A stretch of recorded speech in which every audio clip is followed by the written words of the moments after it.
Dictation start होगा 5 second बाद। Start.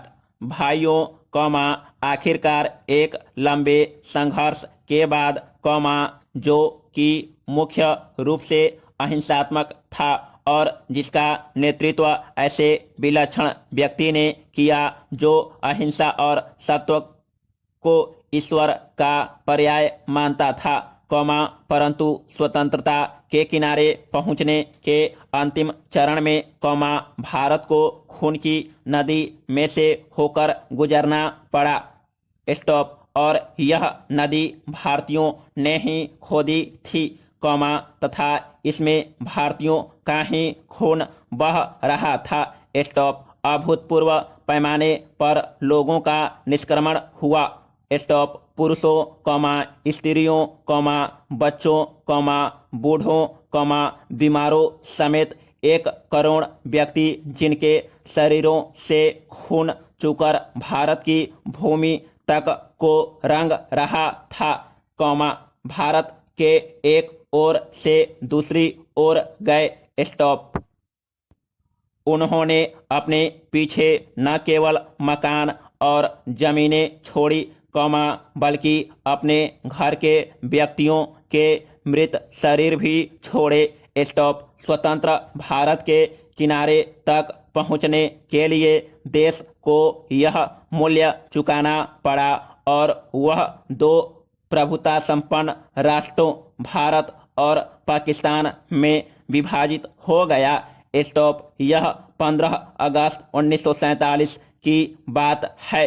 Stop. Congress ने, जो वास्तविक रूप से 1885 से भारत की राष्ट्रीय वाणी थी, हमेशा भारत की एक राजनीतिक इकाई के रूप में संकल्पना की थी। स्टॉप। कांग्रेस को अंत में भारत का विभाजन स्वीकार करना पड़ा। वैसे तो यह स्वीकृति सहमति से दी गई थी, परंतु वास्तविक रूप में देखा जाए, तो यह ब्रिटिश शासकों द्वारा पिछले कई दशकों से उत्पन्न की गई परिस्थितियों के दबाव के कारण था। स्टॉप। फूट डालो और राज करो की नीति पहल अलीगढ़ मुस्लिम कॉलेज की स्थापना के साथ शुरू की गई। स्टॉप। एक दूसरे के बाद आने वाले 3 ब्रिटिश प्रिंसिपलों ने पृथकता का विचार मुस्लिम नेताओं और छात्रों के मन पर बैठाया। पैरा।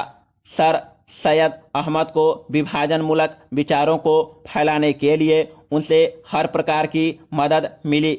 स्टॉप। हम यह नहीं कहेंगे कि इसमें हिंदुओं का कोई दोष नहीं था, जो मुसलमानों से सामाजिक स्तर पर अलगाव बनाए रखते थे और आर्थिक दृष्टि से उनका शोषण करते थे।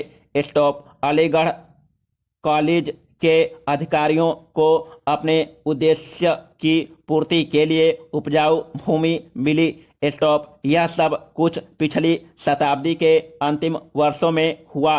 स्टॉप। इन्होंने सोच समझकर राष्ट्रीय मुसलमानों की उपेक्षा करने की नीति अपनाई। स्टॉप। 1947 में कांग्रेस के पास विभाजन स्वीकार करने के सिवा कोई विकल्प नहीं था, विशेषकर गंभीर सांप्रदायिक झगड़ों के कारण, जो कि गृह युद्ध का रूप धारण कर रहे थे। स्टॉप। जिन्ना ने यह सुझाव भी दिया कि सांप्रदायिक आधार पर आबादी की अदला बदली की जाए। स्टॉप। शायद वह बेहतर समाधान होता, क्योंकि इससे शायद वे क्रूर न होते, जो बहुत लंबे काल तक पड़ोस में रहने वालों के साथ उनके पड़ोसियों ने किए। स्टॉप। विभाजन को स्वीकार करते हुए कांग्रेस ने 15 जून 1947 को दिल्ली में एक प्रस्ताव पास किया, जिसमें अंतिम बार भारत की मूलभूत एकता का आग्रह किया गया था। स्टॉप। इसमें कहा गया था, पिछली 2 पीढ़ियों के श्रम और बलिदान की नहीं, बल्कि भारत का विस्तृत इतिहास और परंपरा भी इस मूलभूत एकता की साक्षी है।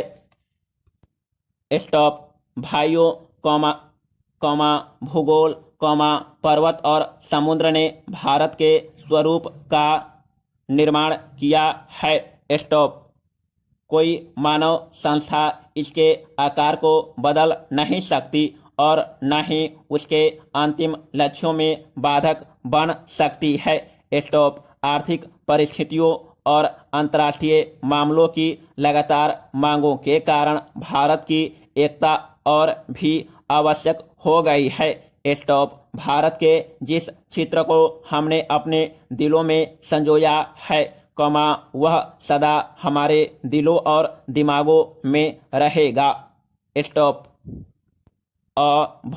कांग्रेस समिति गंभीरता से यह विश्वास करती है कि जब वर्तमान भावनाओं की उत्तेजना समाप्त हो जाएगी, कौमा, तो भारत की समस्याओं को उचित परिप्रेक्ष्य में देखा जाएगा और भारत में दो राष्ट्रों के अस्तित्व के झूठे सिद्धांतों को समाप्त कर दिया जाएगा और सभी इसका त्याग कर देंगे। स्टॉप। सामान्यतः राष्ट्रीयता जातीय, कौमा, भाषाई अथवा भौगोलिक तत्वों पर आधारित होती है। स्टॉप। परंतु इस्लाम का अलग अस्तित्व है, कौमा, जो अन्य धार्मिक वर्गों में मिश्रित नहीं होता। स्टॉप। 55 वर्ष की स्वतंत्र धर्मनिरपेक्ष राष्ट्रीयता के बाद आज भी कई जिम्मेदार मुस्लिम नेता दावा करते हैं कि मुसलमान अलग राष्ट्र है। पैरा। एक जिम्मेदार दल द्वारा इतने अधिक करुणाजनक और आत्मभ्रामक प्रस्ताव की कल्पना भी नहीं की जा सकती, कौमा, जितना कि अब कांग्रेस समिति ने 15 जून 1947 को पास किया था। स्टॉप। सभी नेता थक चुके थे और बूढ़े हो रहे थे।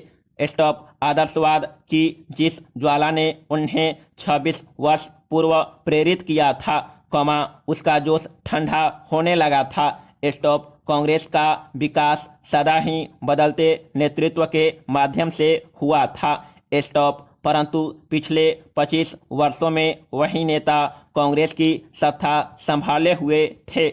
स्टॉप। उनके व्यक्तित्व और उनके त्याग ने उनको जो ख्याति प्रदान की थी, कौमा, उनको जो बल प्रदान किया था, कौमा, उसको कोई युवा नेता चुनौती देने का साहस नहीं कर सकता था। स्टॉप। विभाजन के विरोध में केवल एक ही स्वर था और वह था, कौमा, गांधी जी का। स्टॉप। परंतु वे भी बहुत बूढ़े हो गए थे और उनका स्वास्थ्य भी ठीक नहीं था। स्टॉप। उन्होंने कांग्रेस समिति से प्रस्ताव स्वीकार करने के लिए कहा, कौमा, यदि वे नई कार्यकारिणी समिति और नई अंतरिम सरकार के लिए नए नेता नहीं चुन सकते। स्टॉप। प्रस्ताव को पहले कार्य समिति ने पास किया। स्टॉप। गांधी जी से विशेष रूप से प्रार्थना की गई थी कि वे उपस्थित